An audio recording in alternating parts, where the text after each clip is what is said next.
আমি ৩-৪ বাৰ কাম কৰিলো ৰাস্তাত, কিন্তু বিভাগীয় কৰ্তৃপক্ষক আমি বহুবাৰ যোগাযোগ কৰিছো। এই ক্ষেত্ৰত বিশেষকৈ গাঁও উন্নয়নৰ লগতো আমি যোগাযোগ কৰি আমি বিভাগীয় কৰ্তৃপক্ষক যোগাযোগ কৰিছো, কিন্তু কোনো ফল পোৱা নাই। এই ক্ষেত্ৰত আমি আগবাঢ়ি আহিবলৈ বাধ্য হৈছো, কাৰণ আমাৰ টেম্পু বিলাকৰ যিটো ক্ষতি হৈছে, এনেকুৱা জৰাজীৰ্ণ ৰাস্তাত আমি চলিব পৰা সক্ষম নোহোৱা হৈছো। আজি টেম্পু আমাৰ ৰামপুৰত কিমান টেম্পু আছে, কমচে কম ১০০-১৫০ টেম্পু আছে। গতিকে এইবিলাকৰ ভাতৰ মুঠিটোৰ কাৰণে আমি আজি কষ্ট কৰিব লগা হৈছে। ইমান বেয়া ৰাস্তাত আমি চলিব লগা বাধ্য হৈ গৈছো। গতিকে এতিয়া ৰাস্তাটো অলপ যদি ভাল কৰি ল'ব পাৰো, আমি তাৰ ক্ষেত্ৰত এইটো পদক্ষেপ লোৱা গৈছে।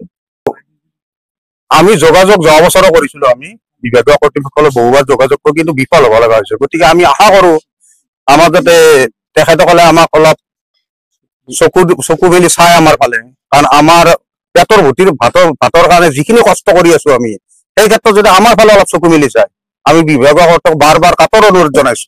উপায় নাই, আমি যেতিয়া আমাক বিভাগীয় কৰ্তৃপক্ষে নাচাই, আমি আৰু এইখিনি কৰিব লগা বাধ্য হৈ গৈছো, কাৰণ আমি চলিব পৰা ব্যৱস্থাই নাই একো। গতিকে আমি চলিম কেনেকে? যিটো জৰাজীৰ্ণ ৰাস্তা সকলোৱে দেখি আছে, আপোনালোকে নিশ্চয় অৱগত কৰিছে ৰাস্তাটোৰ বিষয়ে।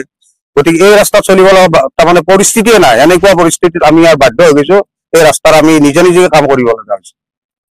এতিয়া আমি এটা অনুৰোধ চৰকাৰৰ ওচৰত, যাতে আমাৰ ফালে অলপমান চকু মেলি চাই আমাৰ ফালে, যাতে এই ৰাস্তাটোৰ কাম অতি সোনকালে কৰাৰ ব্যৱস্থা কৰে।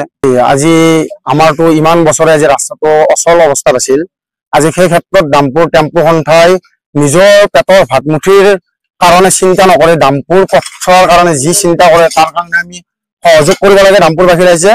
আৰু এটা কথা, বিভাগীয় কৰ্তৃপক্ষক ইমানবাৰ জনোৱাৰ পিছতো যেতিয়ালৈকে ডাম্পুৰৰ উন্নতিৰ কথা নাভাবিলে, ডাম্পুৰৰ পথ চোৱাৰ কথা নাভাবিলে, সেই ক্ষেত্ৰত ডাম্পুৰ টেম্পু সন্থাই আহিছে সকলোৱে ওলাই আহি যি অহৰহ চেষ্টা কৰি ডাম্পুৰৰ গাঁতবোৰ মাৰিবৰ কাৰণে তেওঁলোকে মাটিৰ ব্যৱস্থা কৰিছে। তেওঁলোকে নিজৰ যাৱতীয় সুবিধাৰ কাৰণে যিখিনি প্ৰচেষ্টা কৰিছে তাৰ কাৰণে শলাগ ল'বলগীয়া। যোৱা বছৰ যেতিয়া পথছোৱাত একেবাৰে পানী হৈ আছিল, তেতিয়া ডাম্পুৰ টেম্পু সন্থাই অহৰহ প্ৰচেষ্টা কৰি ডাম্পুৰৰ যিবোৰ গাঁত আছে সেইবোৰ মাৰিবৰ কাৰণে মাটিৰ ব্যৱস্থা কৰিছিল।